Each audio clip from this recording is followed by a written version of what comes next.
ओम नमः सिद्धेभ्यः इणमो अरिहन्ताणम्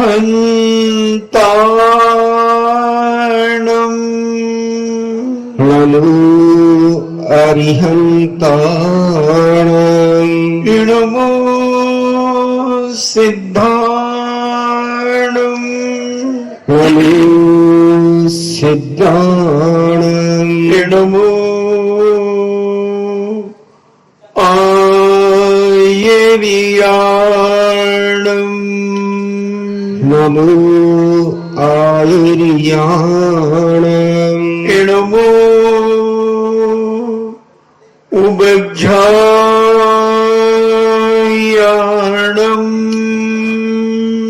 नमो उबज्झायाणम् इणमो लोये सब्बे साहूणम् नमो लोये सब्बे साहूणम्। पंच परमेष्टि भगवान की जय। अहिंसामयी वीतराग विश्व धर्म की जय। देवादिदेव 1008 श्री आदिनाथ भगवान की जय। देवादिदेव 1008 चिंतामणि घोर उपसर्ग विजेता श्री पार्श्वनाथ भगवान की जय। देवादिदेव 1008 शासन नायक बाल ब्रह्मचारी भगवान महावीर स्वामी की जय। परम पूजनीय आचार्य श्रोमणि गुरुवर श्री कुंद कुंद महामुनिराज की जय। परम पूजनीय आचार्य श्रोमणि गुरुवर श्री विद्यासागर जी महामुनिराज की जय। परम पूजनीय निर्यापक श्रवण मुनि श्री सुधा सागर जी महाराज की जय। परम पूजनीय 3,9 करोड़ महामुनिराजों की जय। तपोदय अतिशय क्षेत्र की जय। उत्तम शौच धर्म की जय। परम पूज्य श्री गंभीर सागर जी महाराज की जय। इच्छा चर्चा चल रही है 10 लाक्षण महापर्व की। 10 लाक्षण महापर्व का चौथा दिवस, जिसे हम उत्तम शौच धर्म कहते हैं। आपकी पूजा की किताब में जब आप पूजा करते हैं 10 लाक्षण पर्व की, तो उसमें चौथे नंबर पर सत्य धर्म आता है। और भी कई जगह सत्य धर्म की चर्चा आती है, मगर इस पर विचार किया गया। पूज्याचार्य गुरुवर विद्यासागर जी महाराज ने और भी संतों ने तो ये निर्णय निकाला कि जब क्रोध समाप्त होगा तो क्षमा भाव आएगा, और जब अहंकार, मद, घमंड, ईगो समाप्त होगा तो मार्दव धर्म आएगा, और जब मायाचारी, कुटिलता, छल कपट, ठगना आदि दुनिया के जब निकृष्ट कार्य खत्म होंगे तब आर्जव धर्म आएगा, और जब लोभ खत्म होगा तब मन के अंदर शुचिता आएगी, पवित्रता आएगी। और जब ये 4 कसाएं निकल जाएंगी तब सत्य धर्म आत्मा में प्रकट होगा। इसलिए सत्य ऐसा लगता है कि 5वें नंबर पे ही सत्य आना चाहिए, मगर पूजन की किताबों में चौथे नंबर पर सत्य है। तो जो आदमी के अंदर तृष्णा बनी होगी, लोभ होगा, लालच होगा, वो व्यक्ति सत्य कैसे हो सकता है? उसके अंदर सत्य कैसे प्रकट हो सकता है? वो तो लालची हैं, लोभी हैं, तृष्णा हैं, अनेक अनेक प्रकार की प्रवृत्तियों से वह दुखी है, तो सत्य वो बोल भी नहीं पाएगा, सत्य समझ नहीं पाएगा, सत्य कर नहीं पाएगा। तो यही लगता है कि चौथे नंबर पर शौच होना चाहिए, क्योंकि लोभ कसाय जहां रहेगी, आप खुद देख लो, आपको जिन चीजों में लोभ तृष्णा होती है तो आप सत्य का प्रयोग करते हैं वहां पर। हमने देखा,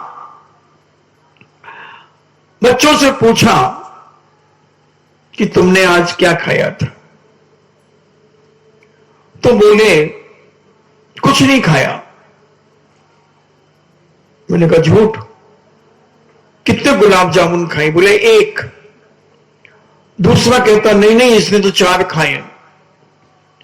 तो खाने की भी तृष्णा है, लालच है। तो ये लालची व्यक्ति कभी सत्य का प्रयोग कर ही नहीं सकता। इसलिए शौच धर्म चौथे नंबर पर रखा। तो अब ये शौच क्या है? शुचिता। शौच का मतलब है शुचिता, पवित्रता, स्वच्छता, साफ सुथरापन। तो आप नहा धो करके आ जाते हैं, आप शौच धर्म को प्राप्त हो गए। आप अच्छे धुले हुए साफ सुथरे कपड़े पहन करके आ जाते हैं, आपने शौच धर्म प्राप्त कर लिया। यानी बाहर की शुचिता को अगर तुम धर्म मानते हो तो ये तुम्हारा सोच ठीक नहीं है। जैनाचार्य कहते हैं, संत महंत कहते हैं, अगर तुम इस बाहर की साफ सफाइयत को शुचिता मानते हो तो तुम बहुत बड़ी अज्ञानता कर रहे हो। क्योंकि बाहर की सफाई से अगर आदमी के अंदर शौच धर्म प्रकट हो जाए तो मुझे लगता है नरक ऊपर चले जाए और स्वर्ग नीचे आ जाए।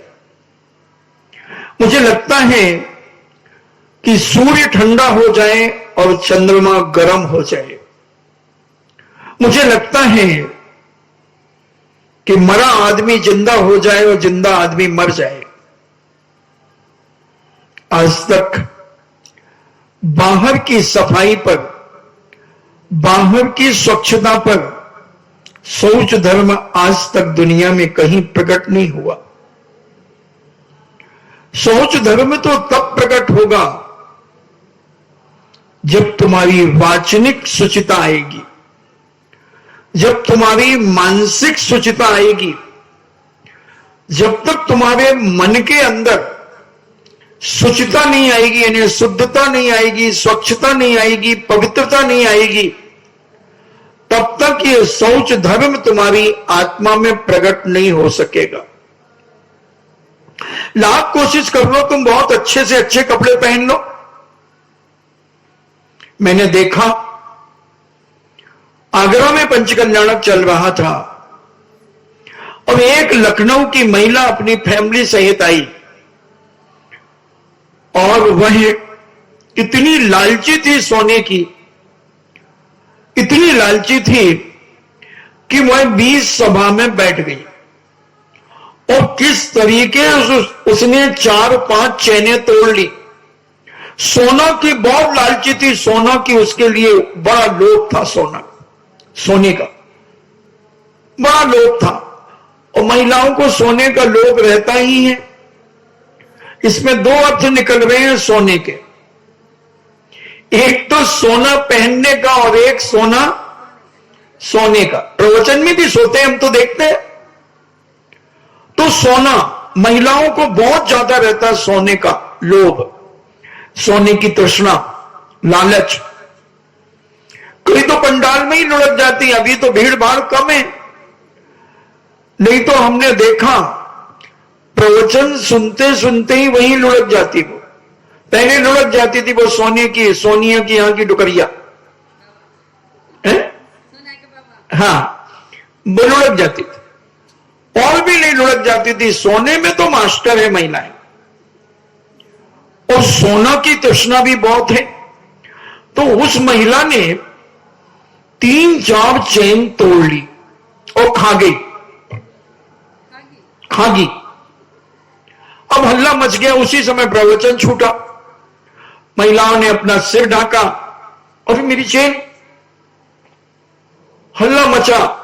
अब वो महिला भागी, उसके पीछे लड़के दौड़े, वॉलेंटियर्स दौड़े, तो वो जाकर के जहां पुरुष वर्ग धोती दुपट्टे बदलते थे वहां घुस गई और अंदर से दरवाजा बंद कर लिया। महिलाएं रोने लगी जिनकी चेन की चोरी हुई। पुलिस को बुलाया गया और इतनी साफ सुथरी महिला थी, इतनी साफ सुथरी महिला, साफ सुथरे कपड़े पहने, चेहरा बिल्कुल साफ सुथरा, सब कुछ साफ सुथरा था ऊपर से, मगर अंदर से मन काला था, अंदर चोटकापना था, लोभपना था, झूठी जिंदगी जी रही थी।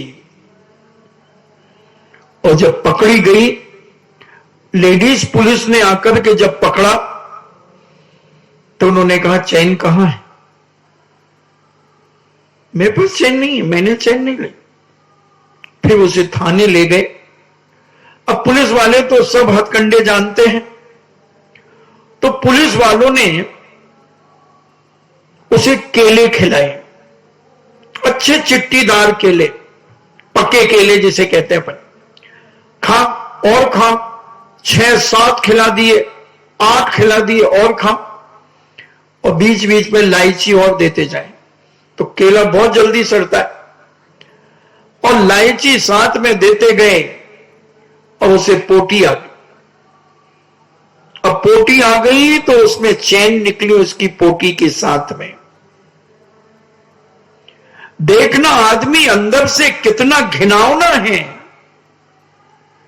कितना लालची है, कितना बदमाश है, और ऊपर से इतनी सफाई बना करके रखा है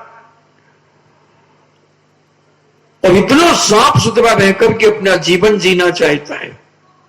मगर जैनाचार्य कहते हैं, संत महंत कहते हैं, भगवंत कहते हैं कि ऊपर की सफाई से आज तक किसी व्यक्ति ने शुचिता प्राप्त नहीं की। तुम कितने भी साफ कपड़े पहन लो, शरीर को कितना भी मल मल करके नहा लो, साबुन की बट्टियां तुम कितनी भी खर्च कर दो, उससे कुछ होने वाला नहीं जब तक तुम्हारा मन शुचिता प्राप्त ना करे, जब तक तुम्हारे अंदर से ये कसाई ना निकले, कसाई ना निकले। बहुत क्रम से व्यवस्थित किया जैन दर्शन ने, बहुत क्रम से।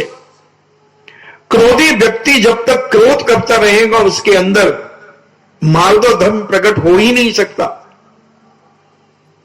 जब तक क्रोध उसका कम नहीं होगा तब तक उसका अहंकार कम नहीं होगा, और जब तक अहंकार कम नहीं होगा तब तक उसकी मायाचारी कम नहीं होगी, और जब तक मायाचारी कम नहीं होगी तब तक शौच धर्म उसके अंदर प्रकट नहीं हो सकता। इसलिए पूरा क्रम 10 लाक्षण पर्व इतने क्रम से व्यवस्थित हैं, इतने कर्म व्यवस्थित हैं धर्म कि इसको समझने वाला चाहिए।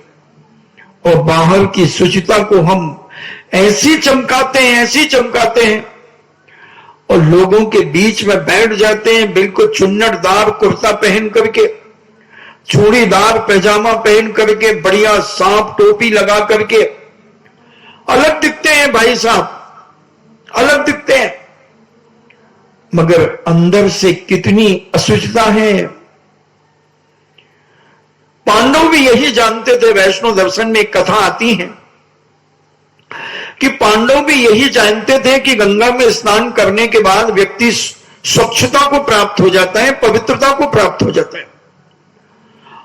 चारों भाइयों ने, पांचों भाइयों ने विचार किया कि चलो अपन गंगा स्नान करने के लिए चलते हैं। और पांचों भाई ने सोचा कि अपन मथुरा होकर के, द्वारका होकर के चलते हैं और नारायण से भी निवेदन करेंगे कि हे नारायण, आप भी हमारे साथ गंगा स्नान करने के लिए चलिए, क्योंकि वैष्णव दर्शन में नदियों में स्नान करना तीर्थ स्नान माना जाता है। तो वैष्णव दर्शन में ये चर्चा आई। तो कृष्ण जी को जब निवेदन किया कि हे महाराज, आप हमारे साथ गंगा स्नान के लिए चलें, तो इसने समझ गए कि ये शरीर की पवित्रता को ही शुचिता मानते हैं, शरीर की शुद्धि को ही ये शौच धर्म मानते हैं। कृष्ण जी तो नारायण थे, खंडापति थे, गोवर्धन पर्वत को उठाने वाले थे, वैष्णव दर्शन से और जैन दर्शन से कोटि शिला को उठाने वाले थे। कोटि शिला उन्होंने जमीन से 4 अंगुल उठाई। कृष्ण जी ने, लक्ष्मण जी ने घुटने तक उठाई। और जो त्रिपुष्ट नाम का, अश्वग्रीवा नाम का जो पति नारायण था और त्रिपुष्ट नाम का नारायण, उन्होंने ऊपर तक उठाई, क्योंकि शक्ति क्षीण होती गई। तो उन्होंने कहा कि इनको ले चलें, मगर कृष्ण जी बहुत जानकार थे। तो उन्होंने कहा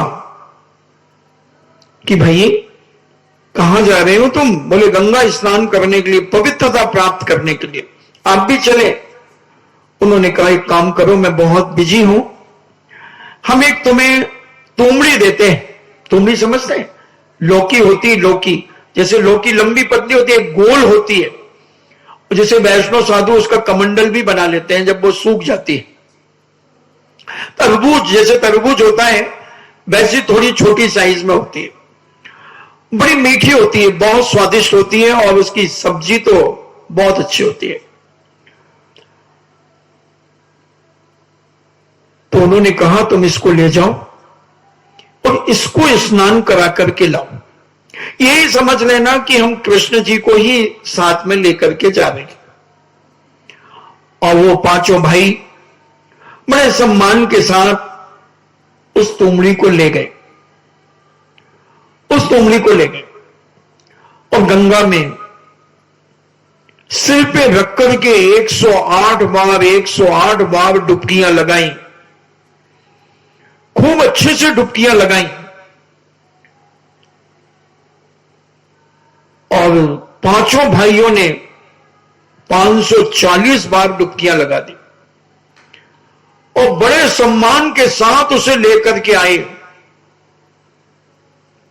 बड़े सम्मान के साथ, बड़े ढोल मजीरे के साथ, गीत गाते हुए, भजन गाते हुए जब द्वारका में पहुंचे, जब द्वारका में पहुंचे तो कृष्ण जी ने बड़ा स्वागत किया, क्योंकि परंपरा थी जब कोई तीर्थ यात्रा से आता था तो बड़े मान सम्मान के साथ उनका स्वागत किया जाता था। मुसलमानों में अभी भी ये परंपरा है, जब वो हज करके आते हैं तो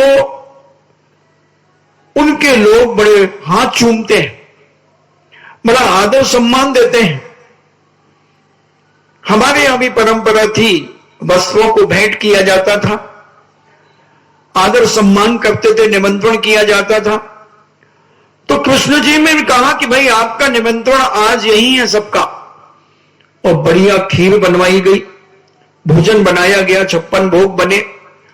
और जिस तुमड़ी को स्नान कराकर वो लाए थे उसका भी लौकी का हलवा बनाया। क्या कहते हैं आप? लौकी का हलवा, लौकी की खीर मान लो, लौकी का हलवा मान लो, वो बनाया गया। और उसमें चिरौंजी डाली गई, किशमिश डाली गई, बड़ी पौष्टिक चीजें डाली गई, केसर डाली गई और वह हलवा बना।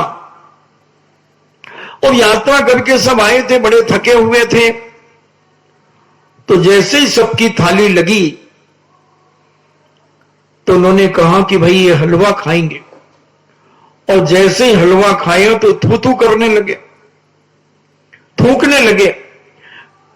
कृष्ण जी ने पूछा क्या बात है? बोले साहब आप भी खा के देखिए। अरे कृष्ण जी कहते क्या खुशबू आ रही है इसकी, तो इतना पौष्टिक बना हुआ है, स्वादिष्ट बना हुआ है। रसोइये को बुलाया, बोले भाई इसमें क्या क्या मिलाया?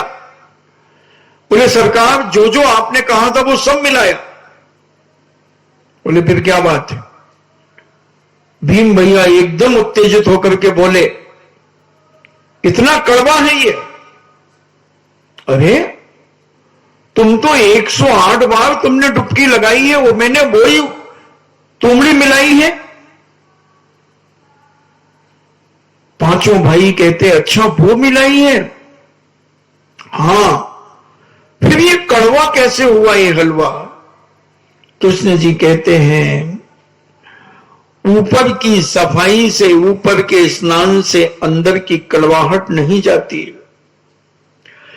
क्योंकि कभी कभी वो तुमड़ी कड़वी भी निकल जाती है, कभी कभी आपकी लौकी भी कड़वी निकल जाती है।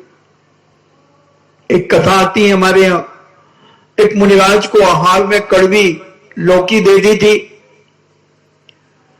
तो लौकी कड़वी यानी चतुर्थ काल में भी आती थी, तो आज पंचम काल में आएगी तो कोई खास बात नहीं है।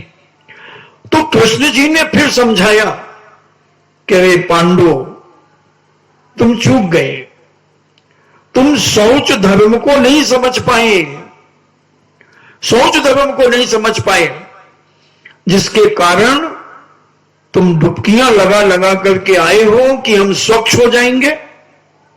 शरीर की स्वच्छता से कभी आज तक कोई स्वच्छ नहीं हुआ।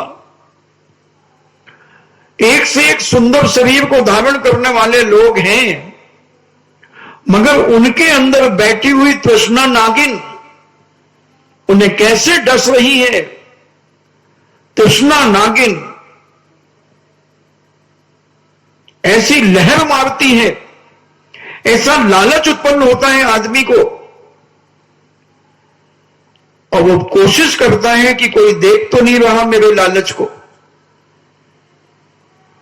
मैंने कई जगह देखा, कई बार जब बुलौए होते थे मध्य प्रदेश में, तो वहां कहीं गिलास बांटते हैं, कभी कुछ बांटते हैं, तो कई महिलाएं तो थैला लेकर के आती थी, एक गिलास डाल लिया और 2 और उसमें घुसेड़ करके डाल दिए, और कहते भाई हमारा बेटो भी है, वो को भी दे दे उन्हें एक गिलास, वो बेटा का भी ले ले। इतने नारियल हम गुना में थे, तो वहां पर ऐसी धक्का मुक्की होती थी। एक बार केसरी मल के जीने में फंस गई महिलाएं। केसरी मल को जानते हो ना? हाँ, उनका मकान तो बड़ा, वो जीना ऊपर उनने बड़े हाल में कार्यक्रम कराया। अब इधर नीचे से भी जा रही है, ऊपर से भी उतर रही है, अब फंस गई। बंटवा होगा माल, तो कई तो ऑटो रिक्शा कर करके आती थी, क्योंकि मध्य प्रदेश में यह बहुत अच्छी परंपरा है कि जिसके यहां भी बड़े महाराज के आहार होते थे वो पूरे निमंत्रण करता था, मतलब बुलौआ करता था भजन का। तो 100-100, 200-200, 500-500 लोग आते थे, क्योंकि 80-80, 90-90 चौके लगते, रिश्तेदार आते, सब बहुत भीड़ आती थी, और बड़े डीजे मीजे लगा करके जैसा आदमी, तो ये बड़ा उत्साह रहता है। मगर लालची, कुछ ऐसे लालची लोग भी होते हैं कि उनकी तृष्णा नहीं मरती, रोज उनका काम है, रोज जाना है। मैंने सुना एक दिन 4 महिलाएं बातें कर रही थी, बोले भाई मैं तो 146 नारियल इकट्ठो कर ली, मैं तो। कितने? यहाँ तो घनी हो गया। तो ऐसे वहां तो दूर दूर से 5-5 किलोमीटर से भी आती और भजन भी गाती और फिर माल भी ले जाती। केसर के दूध के गिलास 2-2, 3-3 डकार जाए, इनको तो मालूम होगा है। हाँ, तो इतना लालच आदमी को, इतना लालच, चाहे वो खाने का हो, चाहे देखने का हो, चाहे सुनने का हो, चाहे सूंघने का हो, चाहे बोलने का हो, इन्हें लालच की कोई सीमा ही नहीं है हमारी। हम कितने लोभी हैं, कितने लोभ में अपनी जिंदगी को हम बिता रहे हैं। हर तरफ से हम लालची होते चले जाए और हम बाहर की स्वच्छता को अपनी स्वच्छता मानते हैं, अपनी पवित्रता मानते हैं। मगर हमारे जैनाचार्य कहते नहीं, ये पवित्रता नहीं है, ये तुम्हारी तृष्णा है, ये तुम्हें अधोगति में ले जाने का कारण है। देखें पवित्रता किसे कहते हैं। दो छोटी छोटी कहानियां सुनाऊंगा, है बहुत शिक्षाप्रद हैं, समझने की कोशिश करें। एक बहुत गरीब आदमी अपने पड़ोसी से 50 रुपए उधार लेकर के गया। अम्मा थोड़ी सीधी बैठो तो नींद नहीं आएगी, तुम झुक के बैठती हो ना तो नींद बहुत जल्दी आती, और इधर बैठो थोड़ा किनारे छुप के बैठती हो तो और जल्दी सोती हो। थोड़ा अच्छी सीधी बैठो अच्छे से, तो फिर नींद नहीं आएगी बिल्कुल। और मेरे प्रवचन में नींद आ जाए, या अल्लाह, मैं तो सोने ही नहीं देता हूं। कोई ना कोई एक चुकोटी ऐसी काटता हूं कि आदमी हंस जाता है। तो ऐसा, तो वो बेचारा गरीब आदमी, उसका बेटा बहुत बीमार हो गया और पड़ोसी से वह 50 रुपए लेकर के गया डॉक्टर साहब के पास कि डॉक्टर साहब, मेरा बेटा बहुत बीमार है और आप उसे देखने चलें। उसकी 200 रुपए फीस थी डॉक्टर की, और वो बेचारा गरीब आदमी था। 50 रुपए लेकर के, उधार लेकर के डॉक्टर साहब के पास गया। तो डॉक्टर साहब ने कहा कि भाई ऐसा करो, तुम घर पहुंचो, मैं आता हूं, ये 2-3 मरीजों को मैं देख लूं, फिर आता हूं।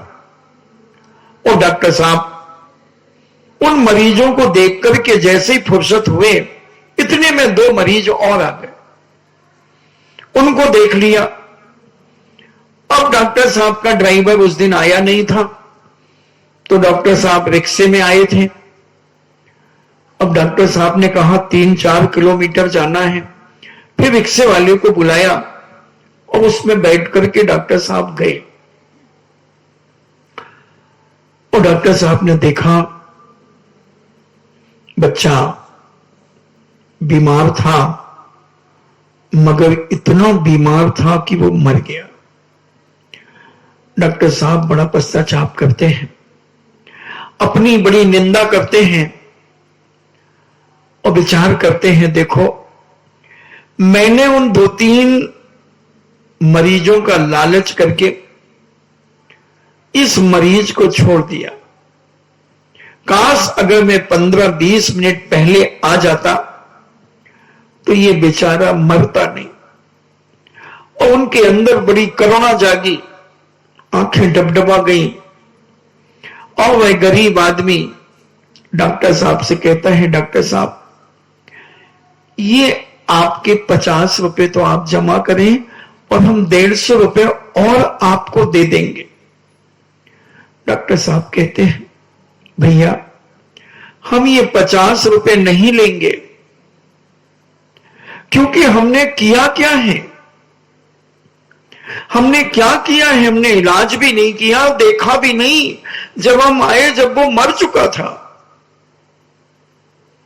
पड़ोसी सुन रहा था कि डॉक्टर साहब इतनी शुचिता को प्राप्त हैं, इतने स्वच्छ और पवित्र हैं कि अपना दवाखाना छोड़ करके इस मरीज को देखने आए और मरीज मरा हुआ पाया।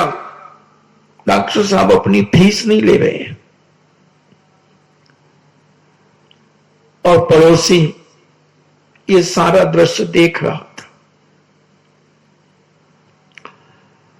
डॉक्टर साहब उसी रिक्शे में वापस गए, दो सहानुभूति के शब्द और कह के गए, भैया मेरी लापरवाही से मैं तुम्हारे बेटे को नहीं बचा पाया, काश अगर थोड़ी सी लालच मैं अपने जीवन में नहीं लाता, मेरा ये भाव नहीं था, मुझे मालूम नहीं था कि इतना सीरियस है तुम्हारा बेटा, नहीं तो मैं पहले के मरीज भी ना देखता और आ जाता। मगर मेरा मन इतना बेईमान और छली है, इतना लालची है, कोई बात नहीं, मुझे क्षमा करे ईश्वर। मैं क्षमा से ईश्वर से प्रार्थना करता हूं कि जहां भी ये दिवंगत आत्मा जहां भी जाए वहां समीचीन जीवन जिए। और डॉक्टर साहब रिक्शे में बैठ करके दवाखाना की ओर चले गए। जब 10 रुपए उस रिक्शे वाले को देने लगे तो रिक्शे वाले ने यह सारा दृश्य अपनी सगी आंखों से देखा था। रिक्शे वाला कहता है, डॉक्टर साहब मैं ये 10 रुपए नहीं लूंगा। डॉक्टर साहब कहते हैं, क्यों नहीं लोगे भाई? मैंने तो इसलिए नहीं लिया कि मेरे पास तो बहुत पैसा है और उस गरीब आदमी के बच्चे को मैंने क्या किया, इलाज तो कर नहीं पाया, बच्चा मरण को प्राप्त हो गया। डॉक्टर साहब आप अमीर हैं इसलिए आपने पैसे नहीं लिए, मगर मैं गरीब हूं, मगर इतनी भावना तो मैं रखता हूं, क्या फर्क पड़ेगा, आप 10 रुपए कम कमा करके ले जाऊंगा, मगर कम से कम मुझे एक एहसास तो होगा कि मैंने उस गरीब आदमी के बेटे को देखने के लिए डॉक्टर साहब को ले गया और वापस लाया, मैंने उसका पैसा नहीं लिया, कम से कम मेरी आत्मा को भी आत्म शांति मिलेगी। डॉक्टर साहब की आंखें छलछला गई। ये बिल्कुल सत्य घटना है, इंदौर की पुरानी घटना है। और डॉक्टर साहब उस दिन इतने बेहाल रहे, उनकी आंखों से आंसू टपकते रहे कि मेरा थोड़ा सा लालच, थोड़ी सी लोक प्रवृत्ति, मेरी ये लोक कसाय एक बच्चे का जीवन बचा सकती थी, एक बेटे का जीवन बचा सकती थी, मगर इस लोभ कसाय ने, इस लोभ ने, इस तृष्णा ने, इस लालच ने उस बेटे का जीवन खराब कर दिया, समाप्त कर दिया। काश अगर मैं उस व्यक्ति के साथ चला जाता तो बेटा बच जाता, बेटा बच जाता। यह है सहानुभूति, यह है अपने अंदर की गिलानी, अपने अंदर की गिल्टी फील करना, गिल्टी फील करना। इसी का नाम है शौच धर्म, इसी का नाम है बंधु। तुम ऊपर से कितना भी कुछ कर लो, कुछ होने वाला नहीं है। कितने में साफ सुथरे रहना, खूब सफाई देना, बहुत मीठी मीठी बातें बोलना, उससे कुछ होने वाला नहीं है जब तक तुम्हारे अंदर की पवित्रता नहीं होगी, अंदर की निर्मलता नहीं होगी, और जब तक अंदर की स्वच्छता तुम्हारे अंदर प्रकट नहीं होगी, जब तक तुम कुछ नहीं कर लो, कितना भी धर्म कर लेना, पूजा पाठ कर लेना, स्वाध्याय कर लेना, दान पुण्य कर लेना, बंधुओं, हमारे संत महंत कहते हैं ये सब अछूता है, शुचिता है ही नहीं, पवित्रता है ही नहीं। क्या है हमारे अंदर इतनी पवित्रता? क्या हम किसी के गम पर 2 आंसू गिरा दे? थोड़ा सोचो, सोचना ही पड़ेगा, बात तो होना पड़ेगा तुम्हें इस चीज पर कि हम अपने आप को कितना निर्लोभी बना पा रहे हैं, हम अपने आप को कितना तृष्णा रहित कर पा रहे हैं, कितना कम कर पा रहे हैं अपने अंदर का लालच, कितना कम कर पा रहे हैं। किसी भी चीज में ले लो, देखने में, सुनने में, खाने में, पीने में, पहनने में, ओढ़ने में, सूंघने में, चलने में, फिरने में, घूमने में, कहां पर तुम्हारी लालच कम है?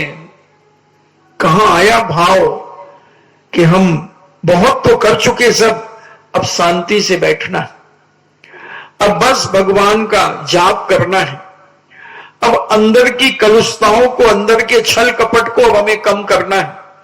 खूब जिंदगी में धोखे दिए हमने लोगों को, खूब जिंदगी में बेवकूफ बनाया लोगों को, और लोग बोल नहीं पाए हमसे क्योंकि हमारा प्रभाव था, हमारा प्रभाव था, लोग कुछ नहीं पा पाए, अंदर जहर का घूंट पी करके रह गए। मगर कम से कम अब तो हम अपने आप को सुधारें, अब तो हम अपने आप को पवित्र करें, अब तो हम तृष्णा और पाप से बचे। कहां आता है परिणाम? चाहे वो व्यापार हो, चाहे दुकान हो, चाहे कुछ भी हो, चाहे नौकरी हो, कहीं से तो हमारा लालच खत्म नहीं हो रहा है। लालच दिन प्रतिदिन बढ़ रहा है, लोभ बढ़ रहा है दिन प्रतिदिन। इतने प्रवचन सुन लिए लोभ के, खूब साधु संत आ गए, साधु संतों की वाणी हमने खूब सुनी, मगर कितना लोभ हमारा कम हुआ है, यह हमें टटोलना है बंधुओं। इसी का नाम सोच धर्म है कि हम कल की अपेक्षा आज कितनी तृष्णा कम कर पाए, कितनी तृष्णा कम कर पाए, कितना लोभ कम करके आगे। एक रायचंद जी हुए गुजरात के अंदर, और वो रायचंद जी के जीवन की भी एक घटना, बहुत बड़े रत्नों के व्यापारी थे, बड़े नियम और सिद्धांत के अधिकारी थे, स्वाध्यायशील थे, आध्यात्मिक नेता थे। शायद वैसे तो जैन लिखते थे रायचंद जी, और हो सकता जन्म से पटेल अटेल आदि हो, एकदम मुझे प्रामाणिकता तो ध्यान नहीं है, मगर जैन दर्शन से प्रभावित थे। अभी भी आगास में उनका एक बहुत बड़ा संस्थान खुला हुआ है, हम लोग ने देखा। साहित्य प्रिंट होता है, जैन साहित्य भी प्रिंट होता है, गुजराती साहित्य भी प्रिंट होता है, और बहुत सारे लोग, बड़ा सस्ता साहित्य है। वहां से बृहद्रव्य संग्रह, ज्ञानार्णव, कार्तिक अनुपेक्षा, परमात्म प्रकाश और भी कुछ ग्रंथ वहां अपने जैन दर्शन के भी प्रिंट हुए हैं, और बहुत सस्ते हैं, प्रवचन साहब। तो रायचंद जी जब व्यापारी थे, जवाहरात आदि के व्यापारी थे, किसी को माल दिया, और जब माल दिया था उस समय अच्छा महंगा रेट था, और माल देने के बाद माल का रेट ऐसा डाउन हो गया जैसे बिजौलिया में नीले पत्थर का हो गया। 750-800 रुपए नीला पत्थर पहुंच गया था, अब 500 पे आ गया, 550 पे। तो 750 में बेचा लोगों ने, 800 में बेचा, अब 550 हो गया मान लो। तो ऐसे उस समय जवाहरात के भाव कम हो गए, जैसे शेयर नहीं घटता बढ़ता रहता है, सोना नहीं घटता बढ़ता रहता है, ऐसी जवाहरात के भी घटते बढ़ते रहते हैं।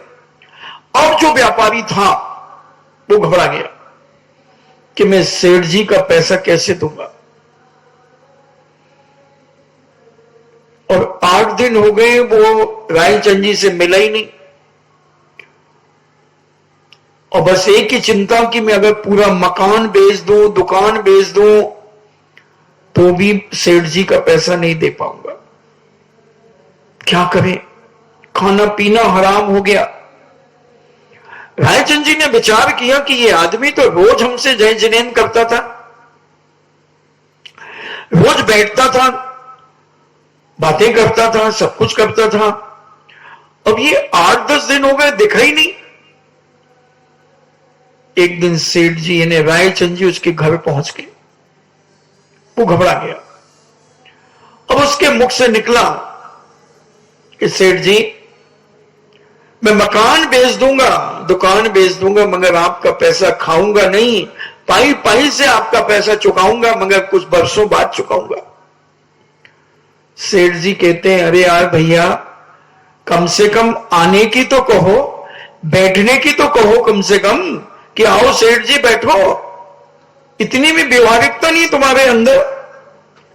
और रायचंद जी स्वयं जाकर के उसकी गादी पे बैठ गए और बड़े विनय भाव से कहा भैया वो हिसाब का कागज तो लाओ, जरा हिसाब का कागज तो लाओ। उसने कागज दिया। सेठ जी ने देखा और देख करके उस कागज को फाड़ दिया। वो कहता सेठ जी क्या कर रहे हो?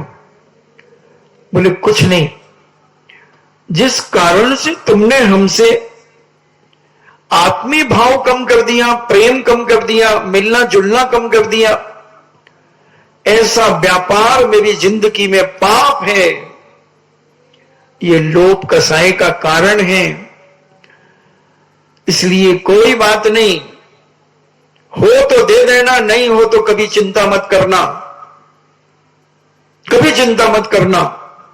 बताते लाखों का व्यापार था, सेठ जी ने कागज फाड़ दिया, कागज फाड़ दिया। कैसे परिणाम वाले लोग होते थे जिनकी आत्मा में शौच धर्म उत्पन्न हो जाता था, वो आदमी इतनी तृष्णा और लालच से सदा दूर रहता था। वो अपने पुण्य पर विश्वास करता था, अपने भाग्य पर विश्वास करता था और विचार करता था अगर मेरे पुण्य में है तो कहीं से भी छप्पड़ फाड़ के आ जाएगा, और मेरे पुण्य में नहीं है तो मैं दिन रात एक कर लूं, खून पसीना एक कर लूं, तो भी 2 टाइम की रोटियां बड़ी मुश्किल में जुटा पाऊंगा। क्या लालच करना, क्या करना। ऐसे परिणाम एक सच्चे धर्मात्मा के होते हैं। एक ऐसे सोच धर्म को जो समझ लेता है अपने जीवन में,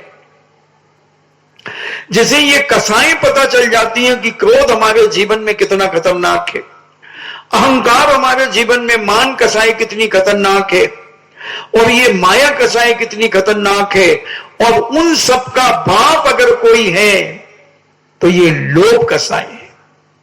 लोभ कसाई, लोभ तृष्णा। अरे आज बड़ी बड़ी महिलाएं अच्छे अच्छे घरों की चोरी कर लेती हैं, चोरियां कर लेती हैं। बहुत मैंने सुना था, इसी नगर में भी एक बार ऐसा हुआ। नाम आदि खोलने से कोई मतलब नहीं, चुराया सामान, कितना लालच। पलट के मत देखो, इधर देखो हमारी तरफ। इन डोकरियों को तो पता नहीं क्या है इनके शरीर में। इधर हम बोल रहे, इधर हमारी नहीं सुनेंगे, उनकी शक्ल देखेंगे। ऐसे ऐसे लोग हैं। जैसे अभी मैंने सुनाया कि 3 चेनें चुरा ली और खा गई। जब उससे पूछा गया, पुलिस ने पूछा कि तुम कहां रहते हो? बोले लखनऊ में। बोले यहां क्यों आए? वहां भी पंचकल्याणक था, अयोध्या में पंचकल्याणक था उस समय। तो उससे पूछा कि तुम यहां क्यों आई? आगरा, अयोध्या, लखनऊ, लखनऊ से अयोध्या पास थी, तो यहां क्यों आई? तो बोले मैंने सोचा कि ये सुधा सागर जी महाराज के कार्यक्रमों में बहुत पब्लिक आती है, तो भीड़ आएगी, और भीड़ आएगी तो मैं भीड़ में अपना काम कर लूंगी। वो बड़े अच्छे घर की थी, उसके पति उसके बच्चे कार में बैठे हैं, और वो प्रवचन मंडप में घुस करके चैन तोड़ करके भागने लगी। जब उससे पूछा कि तुम कौन के साथ आई हो, क्या आई हो? तब उसने बताया कि मेरा पति भी है, मेरे बच्चे भी हैं। पुलिस जब उनको भी बोली कि आपको थाने में बुला रहे, क्यों, मुझे थाने में क्यों बुला रहे हैं? बोले आपकी श्रीमती ने 4 चेनें तोड़ करके और मुंह में खा गई है वो, अभी हमने उसकी पोटी करा करके उसको निकलवाई। आगरा पंचकल्याण की घटना है 1994 की। तो लालची आदमी अपनी इज्जत को भी नहीं देखता कि मेरी इज्जत इसमें खत्म हो जाएगी, मैं बर्बाद हो जाऊंगा, बदनाम हो जाऊंगा, उसे चिंता नहीं होती। वो तो कहता अभी मौका मिला है तो लूट लो, लूट लो। तो ऐसा हम अपने जीवन में इन पापों से बचें। कई प्रकार के लालच हो सकते हैं। किसी भी प्रकार का लालच हमारी जिंदगी में हानिकारक ही है। कोई भी लोभ, कोई भी तृष्णा, कोई भी लालच, चाहे वो खाने का हो, पीने का हो, पहनने का हो, ओढ़ने का हो, देखने का हो, सुनने का हो, किसी भी प्रकार का हो, वो सब हमारी जिंदगी को बर्बाद करने में कारण, बर्बाद करने में कारण। इसलिए इस शौच धर्म को हम बाहर से शुचिता ना बनाएं, हम अंदर से अपने मन की कलुषता को साफ करें। अंदर के लालच को हम कितना मिटा सकते हैं, अंदर के लालच को हम कितना कम कर सकते हैं, इस पर विचार करो। पुण्य के उदय से तो आएगा। तुम लाख कोशिश करो कि मेरे पास धन दौलत ना आए, तो मैं चैलेंज करता हूं वो आएगा। भरत चक्रवर्ती सम्यक दृष्टि था, क्षायिक सम्यक दृष्टि था, सर्वाम सिद्धि से उतर के आया था। इतना पुण्य था कि 9 नदियां उबलती थी, उबलती थी, उबल रही थी, और रावण के पास भी धन उमड़ रहा था, उबल रहा था। रावण लालची था, ख्याति लाभ पूजा में अपना जीवन बिताना चाहता था। जब उनके मंत्रियों ने कहा कि महाराज अपार धन बढ़ रहा है, रावण कहता है मेरी जूतियों में रत्न जड़ दो। रोज आप सारे जूते चप्पलों में रत्न जड़ दिए गए, अभी भी बच रहा है? बोले हां, मेरे कमरे का फर्श रत्नों से और सोने से मढ़ दो। वो भी मढ़ दिया साहब। सारी जगह दीवारें तोड़ करके सोने की दीवारें बना दो, सब बन गई साहब, अभी भी बहुत है।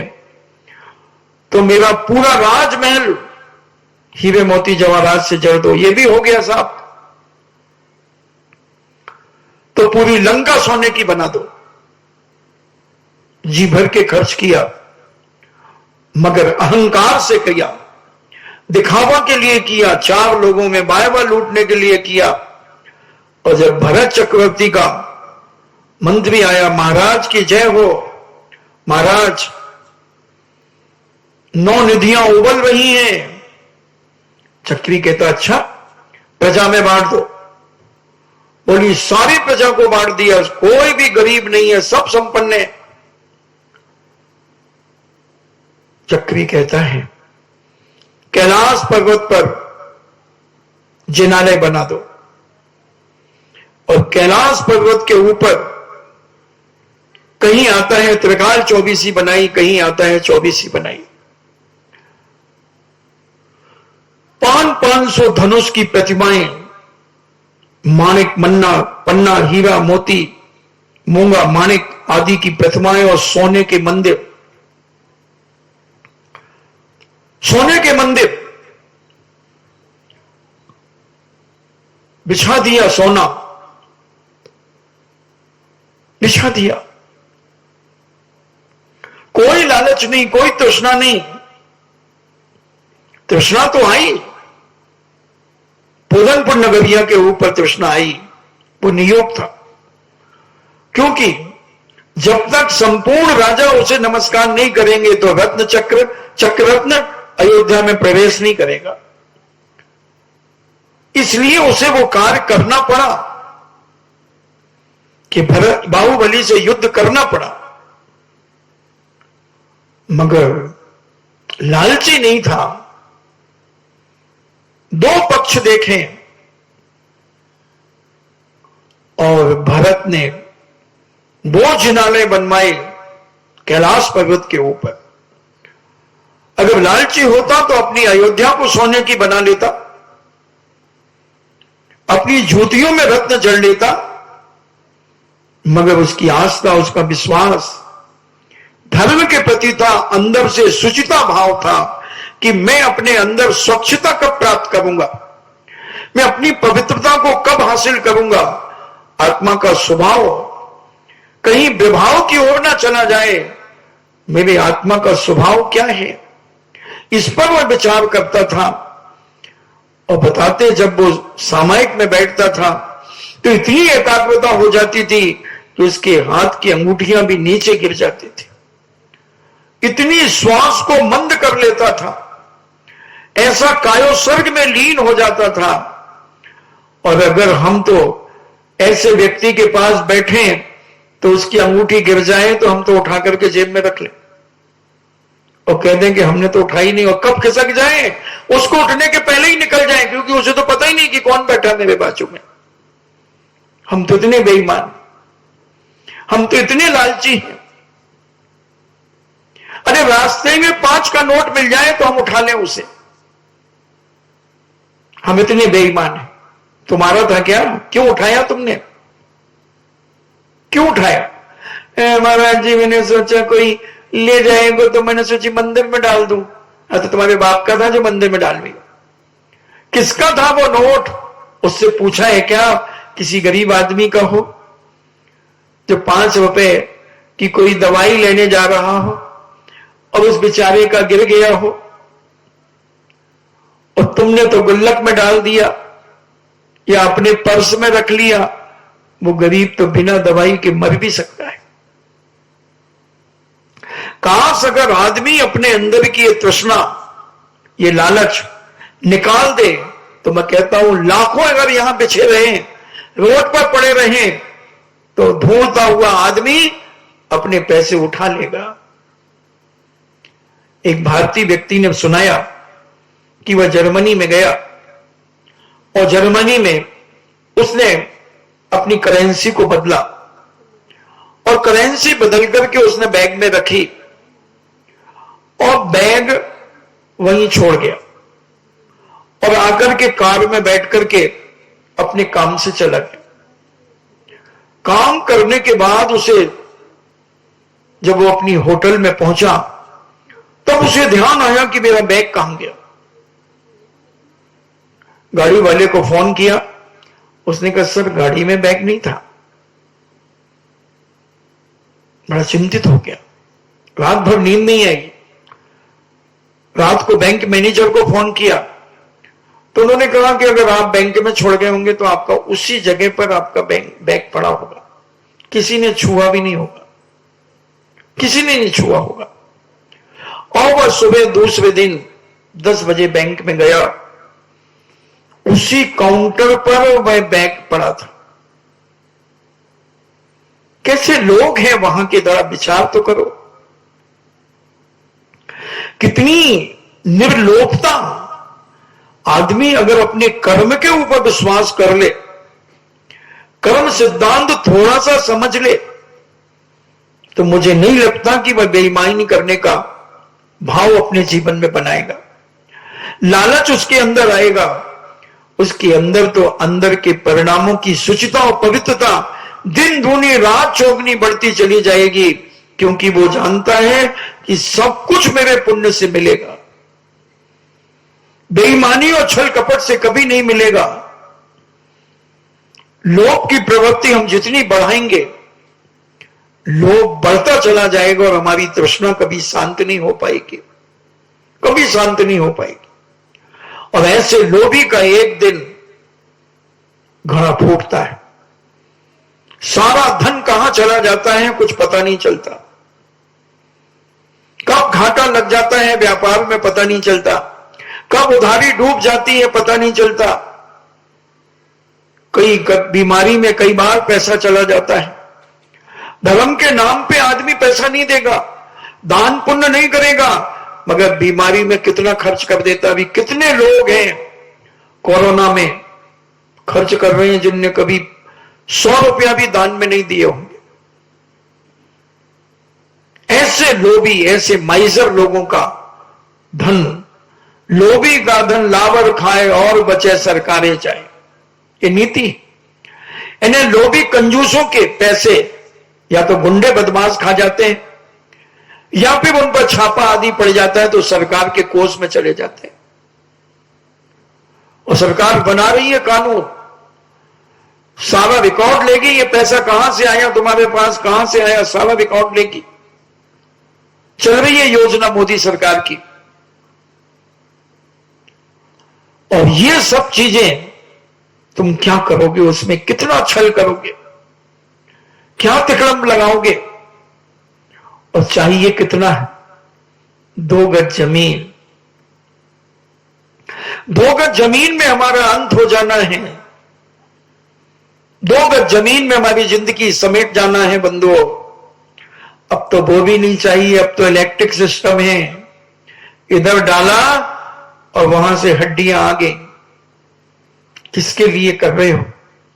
एक टाइल हुए, उन्होंने एक बहुत छोटा सा एक उदाहरण दिया जो बड़ा शिक्षाप्रद है। किसी एक सेठ ने, एक राजा ने घोषणा की कि जो व्यक्ति जितना सूर्य उदय से सूर्य अस्त तक जितना अपने पैरों से जमीन को नाप लेगा उतनी जमीन उसके नाम कर दी जाएगी। बहुत सारे लोग दौड़े, बहुत सारे लोग दौड़े और सबको जमीन देता गया, देता गया। एक दिन एक व्यक्ति दौड़ता गया, दौड़ता गया। लोगों ने उससे कहा कि भाई देख, 6 घंटे हो गए, 6 घंटे और वापस है, जाने में भी तो समय लगेगा। बोले बस वो बगीचे तक और जाता हूं, वो बगीचे तक और जाता हूं। और जाते जाते तो वैसे ही थक गया था,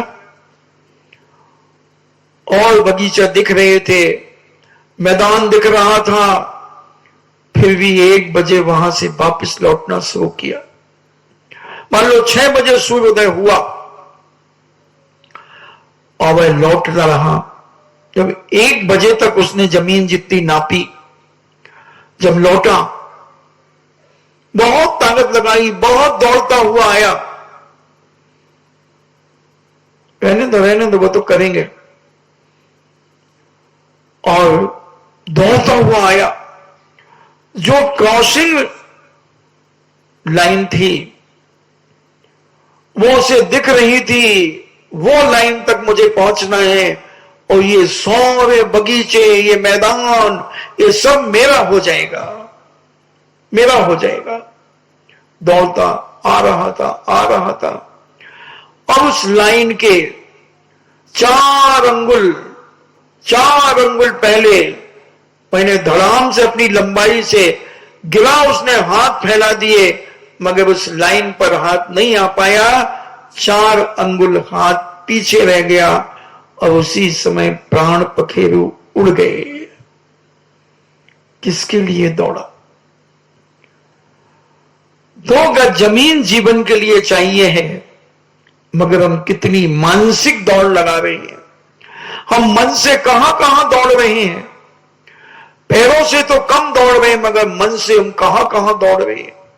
क्या क्या ख्वाब देख रहे हैं हम अपने। ये लोभ हमें जिंदा जला देगा बंधुओं। ये लोभ की चिता का रूप धारण कर लेगी और हमें जीते जी जला करके अंदर से राख कर देगी। इसलिए जीवन में हमारे जैनाचार्यों ने ये 10 लाक्षण पर्व रखे और 10 लाक्षण पर्व में ये लोभ कसाई के ऊपर जोर दिया कि इस पर तुम लोभ मत करो, तुम अपने पुण्य को बढ़ाओ, पुण्य से आएगा।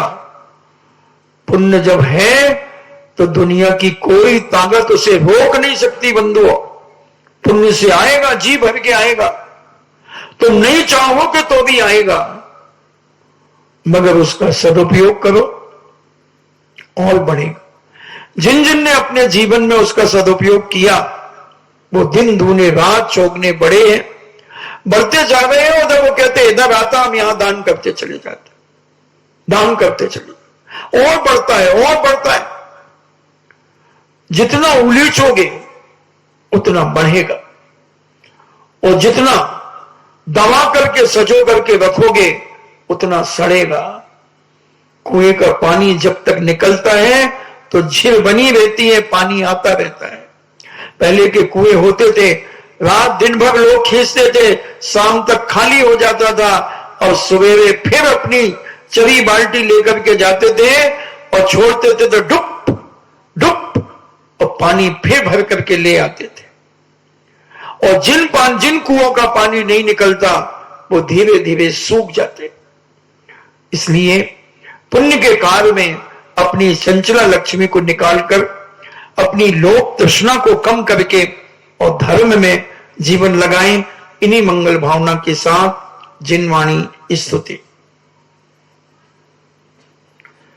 जिनवाणी के ज्ञान से सूझे लोकालोक, सो वाणी मस्तके धरो सदा देते हूं धूप। हे जिनवाणी भारती तो ही जपो दिन रैन, जो तेरो शरणा गहे सो पावे सुख चैन। देव भजो अरिहंत को गुरु सेवा निर्ग्रंथ, दया धर्म पालो सदा यही मोक्ष का पंथ। 9 बार नमोकार।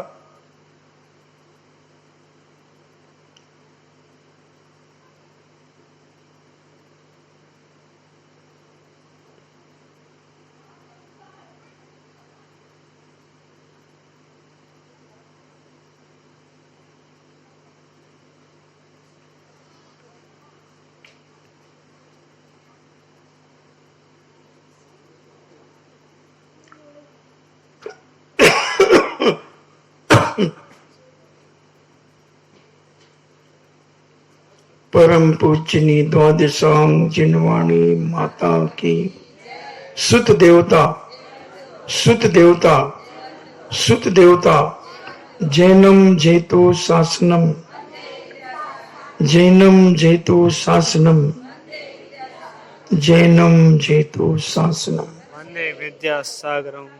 क्षाय महाराज।